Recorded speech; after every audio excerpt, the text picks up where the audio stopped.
Bonjour, je m'appelle Suzanne Sering. Bienvenue à mon cours d'astrologie.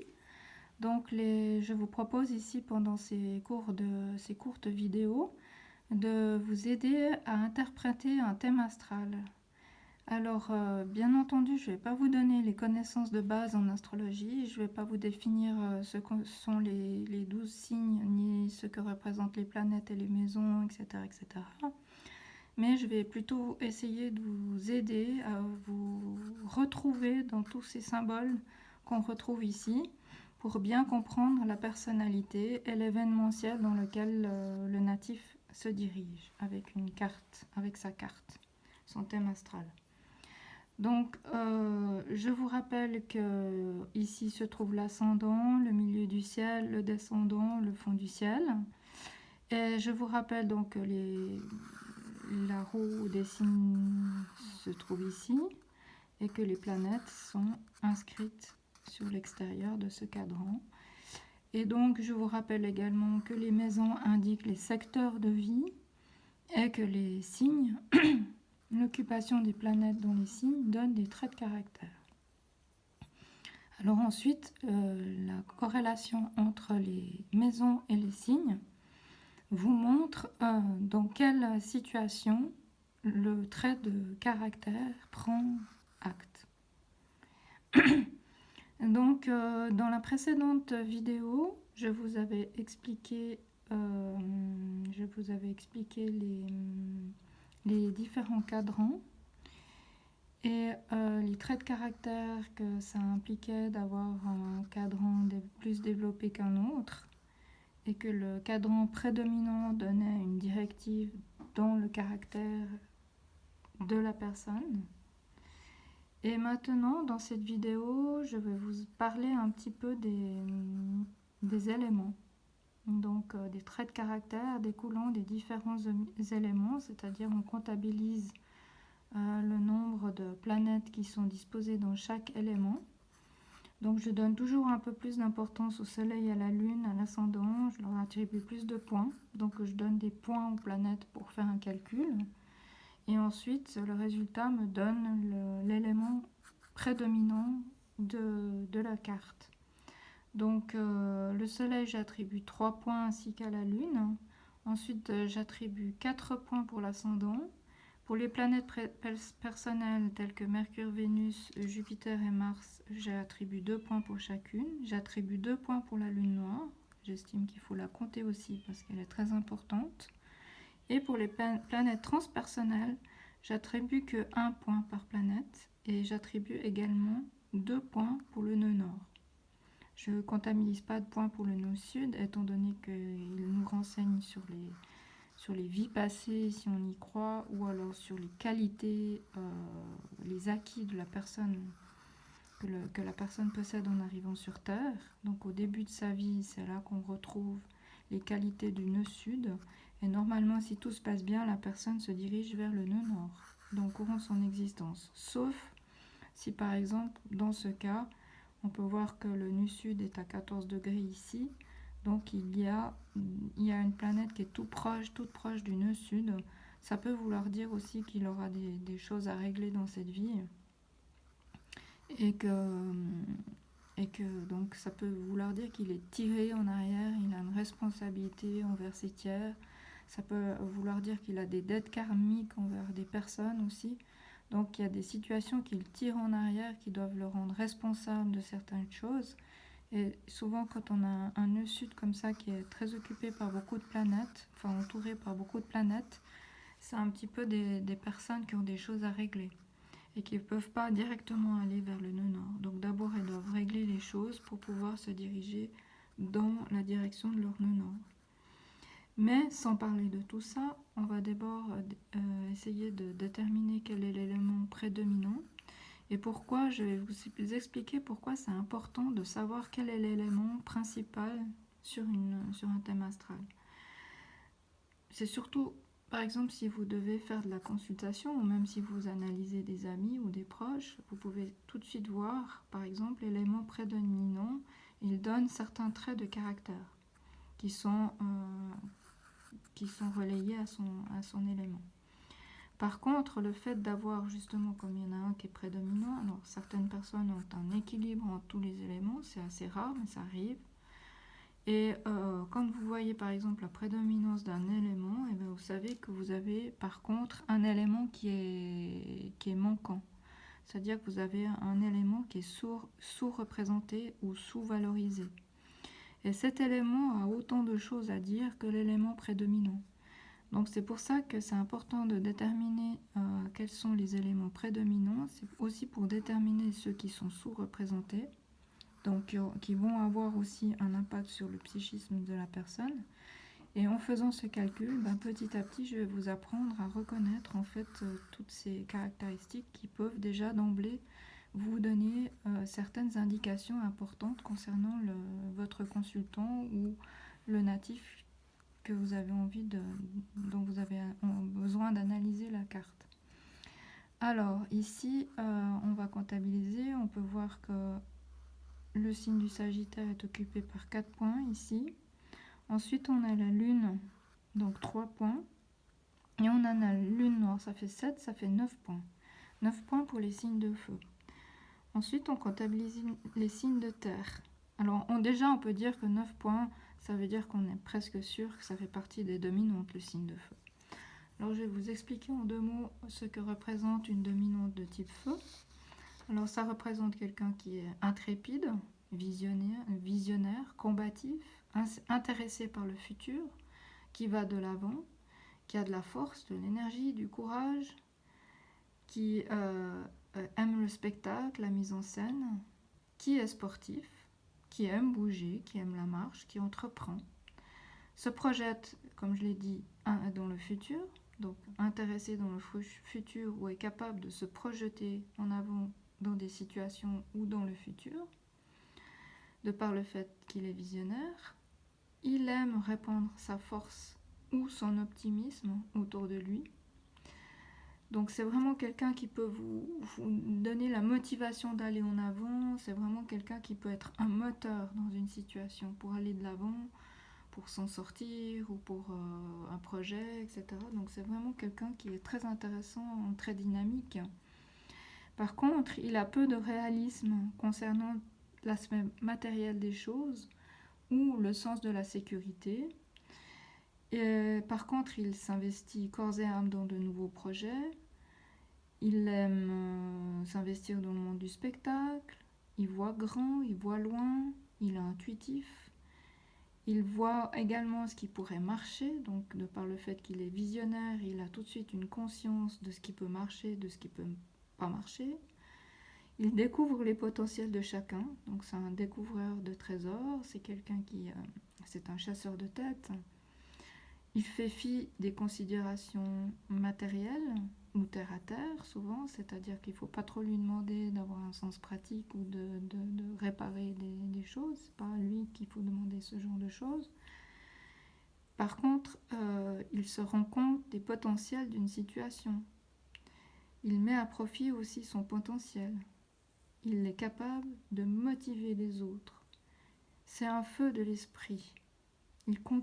Son esprit contient la connaissance intuitive. Il est doué pour la chimie ou la physique. Il est capable de comprendre les phénomènes de fusion.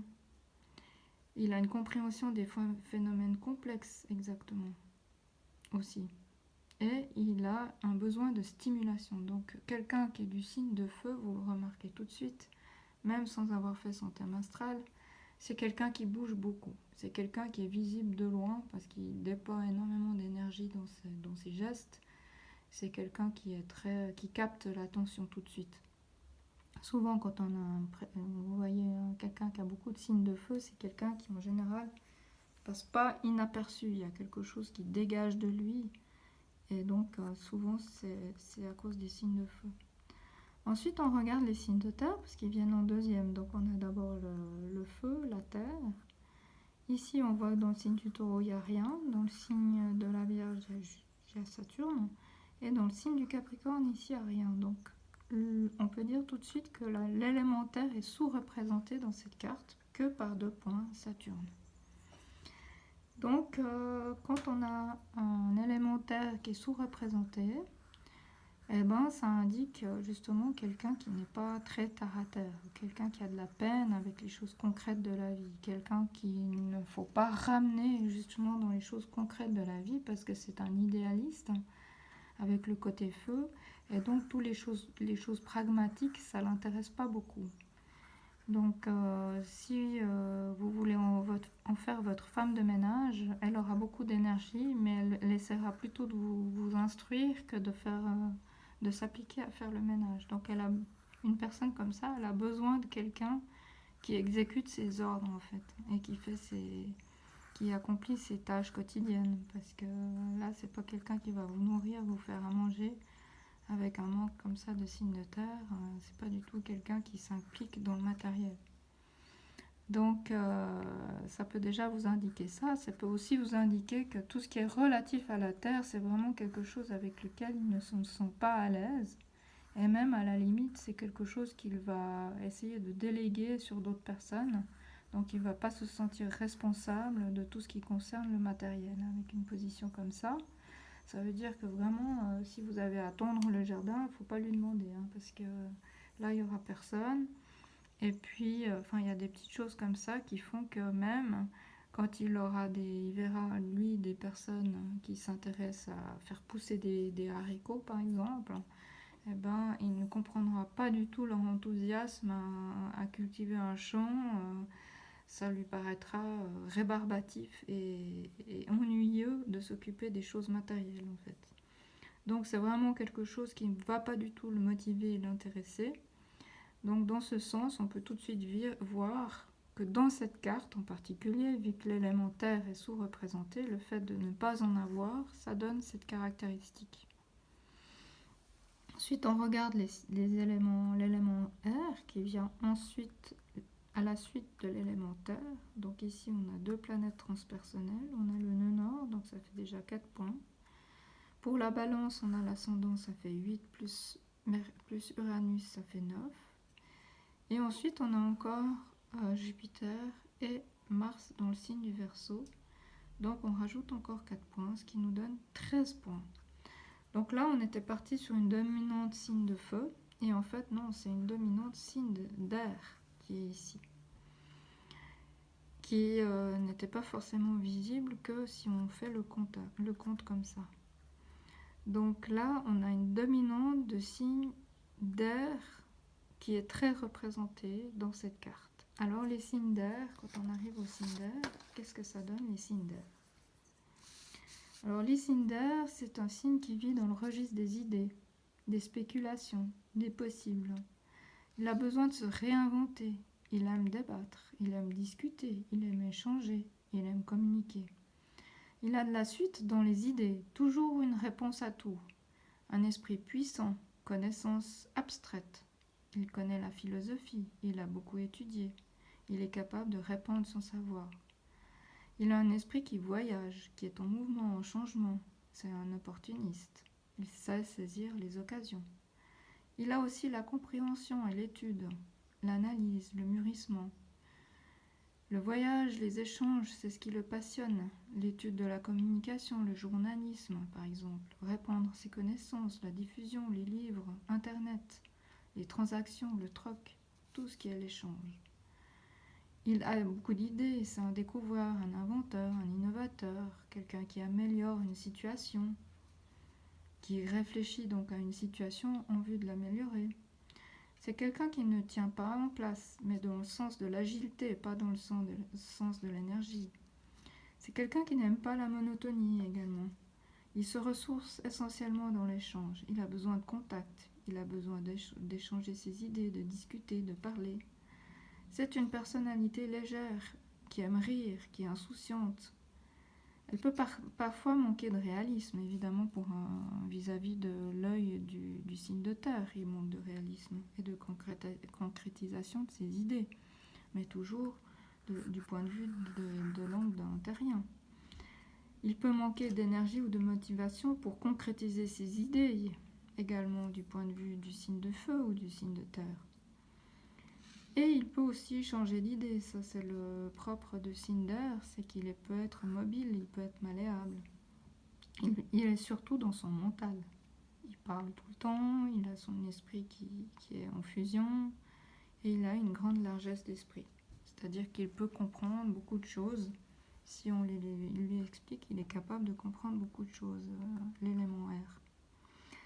Donc là, on voit que justement, alors dans cette personnalité, on a l'élément feu et l'élément air qui sont les deux valorisés. Alors on a plus d'air que de feu, mais c'est une personnalité extrêmement positive parce que l'air et le feu font partie des signes positifs ou les signes masculins, alors que l'eau et la terre sont les signes masculins ou les signes négatifs. Donc là, on parle de signe d'air, on parle vraiment de quelqu'un qui, en plus, a des bonnes idées, développe ses idées, mais qu'en plus a l'élan, l'énergie pour faire passer ses idées. Il a la foi, il a la conviction, la confiance en lui-même. Alors là, il n'y a pas de choses qui viennent freiner. C'est une énergie qui s'alimente entre l'air et le feu. C'est vraiment une forte personnalité, brillante par ses idées, brillante par sa personnalité. C'est vraiment quelqu'un qui ne passe pas inaperçu, qui est capable d'enflammer les foules, qui a des raisonnements très intelligents, qui peut faire preuve d'une grande réflexion et analyse d'une situation donnée, qui a une vue d'ensemble, donc pour se projeter dans le futur. Voilà, on a une affaire à une personne qui vraiment a un potentiel très intéressant à son actif. Par contre, on va voir, évidemment, comme on a trouvé les deux éléments prédominants, que l'élément eau, à mon avis, est très peu représenté. Effectivement, le signe suivant qui est le cancer, il n'y a rien. Le signe, bon, à part le milieu du ciel, ce n'est pas rien, bien entendu, hein, mais il n'y a pas de planète. Dans le signe du scorpion, on a quand même 3 points avec le soleil, et dans le signe du poisson, on n'a pas de planète. Donc, on va dire qu'il y a un tout petit peu plus d'eau que de terre. Avec 3 points, le soleil quand même c'est un luminaire, donc ça veut dire que ça donne normalement beaucoup de force au signe d'eau. Mais c'est quand même sous-représenté par rapport au signe d'air et au signe de feu ici dans cette carte. Alors on peut dire aussi que tout ce qui est du monde des sentiments est quelque chose de difficilement accessible pour la personne. C'est-à-dire qu'elle se projette, une personne comme ça, avec un élément air prédominant. L'élément eau peut être l'ombre, c'est-à-dire que dès qu'on commence à parler de sentiments ou de choses comme ça peut presque être quelque chose qui l'effraie, en fait. Donc ça va demander, dans le courant de son existence, d'apprivoiser ses peurs par rapport à ses propres ressentis. Donc c'est aussi, vous voyez, l'inconvénient d'avoir un élément sous-représenté. Ça donne aussi que tout ce qui touche le sentiment, c'est quelque chose de difficile pour la personne. Donc par exemple, si vous avez quelqu'un comme ça en consultation, vous pouvez tout de suite vous dire, ah ben, si elle me demande une question, si elle me pose une question par rapport à ses propres ressentis et ses propres sentiments, si elle me dit par exemple, je ressens que, ça veut dire qu'il y a une ouverture par rapport à ce qu'elle ressent. Mais par contre, si elle est tout le temps en train de dire j'ai fait et je pense que, ça veut dire qu'elle est plutôt toujours dans une espèce d'analyse avec son mental de chaque situation. Donc ça va être quelque chose de difficile et d'inaccessible en fait. Comme si la porte est fermée dans son monde intérieur et dans vraiment son fort intérieur. Qu'est-ce que cette personne aime? Qu'est-ce que cette personne ressent dans une situation? Tout ça, ce sera des questions qu'il faudra éviter pour pas lui faire peur ou pour pas la heurter ou pour pas toucher des points sensibles. Et de la même façon, ne pas aborder l'aspect matériel de la vie que si vous la voyez au bout d'un certain nombre de consultations et que petit à petit vous pouvez l'amener à prendre conscience de ces parties d'elle-même qui sont peu valorisées mais qui sont quand même ici. Voyez, En fait, chaque être humain possède les 12 signes. Alors, pour le signe du poisson, il y a juste la cuspide de 5 qui est dans ce signe. Hein. Et puis, il y a le milieu du ciel qui est dans le signe du cancer. Et ici, on a la maison 2 qui est dans le signe du scorpion et le soleil. Vous voyez, une carte astrale où il n'y a absolument rien dans les signes d'eau, ça n'existe pas. C'est pratiquement impossible. Donc, même si c'est sous-représenté, il y a quand même des aspects qui sont représentés par les signes d'eau, mais qui sont difficilement accessibles à la conscience, si vous voulez. C'est recouvert par une couche. Et ici, c'est recouvert par la couche du mental. De même, si vous aviez quelqu'un qui avait une forte dominance des sentiments, donc c'est-à-dire des signes d'eau, il se peut que ces sentiments recouvrent son intelligence ou sa faculté de réfléchir à une situation donnée. Et donc ça peut être quelqu'un qui est constamment dans les émotions, qui jamais prend conscience ou jamais arrive à avoir une réflexion sur sa vie pour analyser en fait sa vie. Donc ça peut être quelqu'un qui a toujours des émotions débordantes, mais qui jamais se pose les bonnes questions. Par exemple. Et puis, vous voyez, dans chaque caractéristique, parce qu'on n'est jamais un seul élément, on est aussi un mélange de plusieurs éléments, selon le dosage de chaque élément, on pourra dire que cette personne est plus à l'aise dans tel domaine ou moins à l'aise dans tel autre. Donc, c'est pour ça que c'est intéressant de faire cette analyse. Ensuite, on peut regarder, alors justement, comme je disais, par exemple, quelqu'un qui a une forte prédominance des signes d'eau.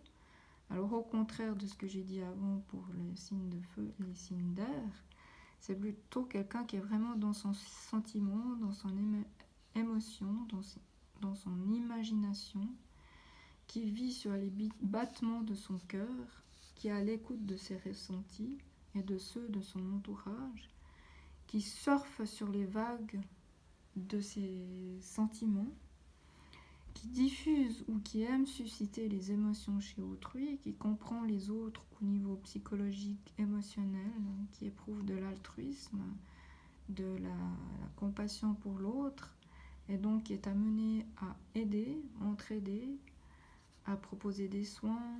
Alors c'est des professions telles qu'infirmier, médecin, relations d'aide, professeur, instituteur, les personnes qui travaillent dans la restauration, qui nourrissent les autres, donc ou qui jouent, qui donnent du plaisir, de l'émotion, qui ont besoin de relations, qui ont besoin d'éprouver, de ressentir, besoins émotionnels puissants, et qui peuvent tout comprendre, tout entendre, qui ont une largesse de cœur, une grande bonté, un amour pour les autres, et qui sont doués en biologie, en chimie, des choses comme ça.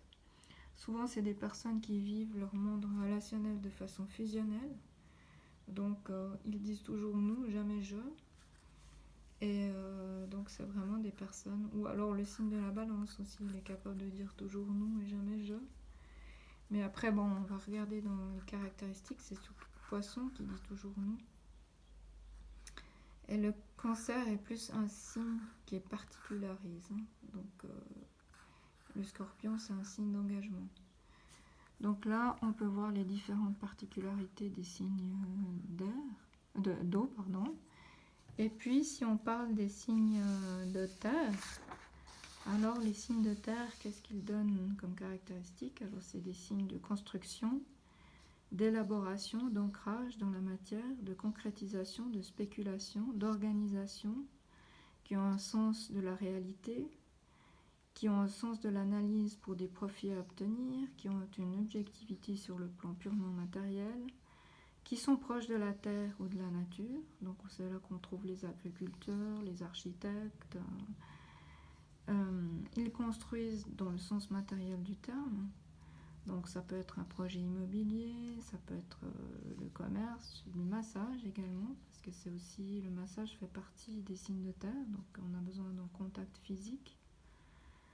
Il y a le contact avec le palpable chez les signes de terre, que ce soit des objets de décoration par exemple, à la construction d'une piscine, d'un quartier, d'un aéroport, quelle que soit la construction, qu'elle soit navale ou autre. c'est des personnes qui sont dans la construction matérielle. Ça peut être l'habillement aussi. Alors, ça peut être la mode, hein. Tout ce qui est mode, c'est vraiment les signes de terre. Et donc, c'est aussi des personnes qui sont fortes pour la rentabilité, la comptabilité, l'efficacité.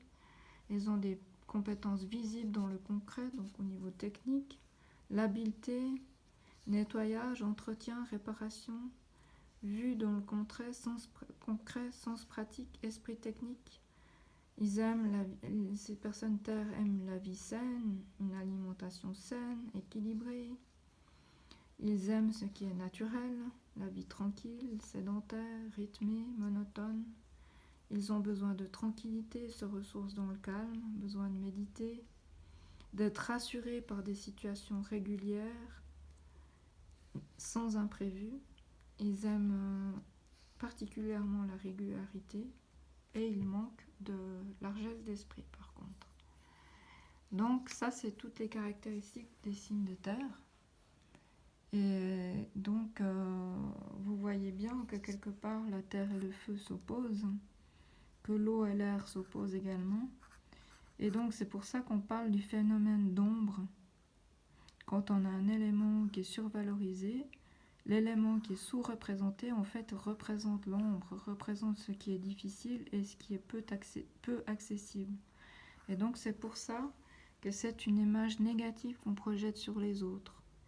C'est-à-dire qu'à partir du moment où on dit je n'aime pas ceci ou je n'aime pas, par exemple je n'aime pas les comptables ou je n'aime pas l'administration, eh ben on peut se dire que voilà, c'est une personne qui a peu de terre. Parce que tout ce qu'il ramène dans le concret, cette personne n'aime pas. Donc c'est un petit peu, quelque part, entre guillemets, c'est son ombre. C'est vraiment quelque chose qu'elle n'aime pas. Mais ça correspond aussi quand même à une partie d'elle-même qu'elle devrait apprivoiser pour atteindre la plénitude du tout. Donc c'est pour ça que c'est intéressant pour savoir dans quel secteur on a besoin d'aller apprivoiser ces différents éléments. Par exemple, quelqu'un qui a peu d'éléments eau, il va devoir apprivoiser ses émotions, ses ressentis, ses sentiments. Donc à chaque instant, il faudra qu'il se pose la question, mais là, qu'est-ce que tu as ressenti? Parce qu'en général, les éléments air recouvrent leurs sentiments par des théories. Et donc c'est pour ça que c'est important, quand on a une forte valorisation des signes d'air, par exemple, d'aller chercher, mais qu'est-ce que je ressens au fond de moi-même? De se poser la question. Pour apprivoiser cette partie d'eau qui est quand même fait partie quand même d'elle. Par exemple, lui cette personne, il a la maison 5 ici en poisson. Donc c'est pas rien, il faut qu'il apprivoise cette qualité de poisson ici. Puis il a aussi son soleil. Pour pas que son soleil passe sous la trappe, il faut qu'il apprivoise toute cette énergie eau, solaire, scorpion. Donc pour ça, il va falloir à chaque fois qu'il se pose la question, mais au lieu de partir dans des théories, qu'est-ce que moi je ressens? Et qu'il se positionne à l'intérieur de lui-même et qu'il écoute sa petite voix lui dire, mais moi je ressens ça et je trouve que ça, voilà, j'aimerais bien que ça, qu'il s'écoute le plus lui-même. Voilà. Et puis une personne qui est surreprésentée avec l'élément eau devra plus se dire, mais bon, objectivement, concrètement, dans cette situation, quels sont les avantages que je peux en tirer? Parce que les signes d'eau, c'est toujours j'aime, j'aime pas. Hein. Donc il n'y a jamais d'alternative. Ils ne sont pas dans l'analyse justement, c'est j'aime, j'aime pas. Je la sens, je la sens pas. Donc c'est vraiment basé sur pratiquement rien, qu'à part justement le ressenti. Donc c'est aussi des personnes qui doivent se poser la question, mais franchement, sur quoi je me base pour ne pas aimer? Donc à ce moment-là, elle peut analyser son ressenti et puis peser le pour et le contre et aller dans ce qui est représenté par le signe d'air, c'est-à-dire l'analyse, et puis prendre du recul par rapport à la situation, chose que l'élément eau est difficilement capable de faire. Et donc il prend de la distance, il prend du recul, et puis il regarde la situation en fait dans son ensemble, Et là, il est plus en contact avec l'élément air et il peut mieux analyser les choses en se détachant de ses ressentis. Et donc voilà, c'est pour ça qu'il y a un travail à faire au niveau des éléments, selon l'élément principal auquel on appartient. Et ici, dans cette carte, il s'agit du thème astral de Charles de Gaulle. Donc on peut bien voir que c'est une personne qui a énormément communiqué ses idées, et qui a été aussi quelqu'un de visionnaire pour faire passer ses idées, et qui a aussi pu saisir des opportunités dans sa vie pour être placé au bon endroit. Enfin, il a été placé au bon endroit, donc il a été au bon moment, au bon endroit. Mais surtout, il a fait preuve il a été capable de vraiment communiquer ses idées, d'enthousiasmer les foules et de soutenir les Français à un moment donné de l'histoire où c'était difficile pour eux, pour faire repartir le pays. Donc voilà, voilà l'interprétation de ces différents éléments. Et puis on passera pour une autre vidéo concernant d'autres sujets. Donc vous pouvez vous abonner à ma chaîne et je vous dis à bientôt pour une prochaine vidéo. Au revoir.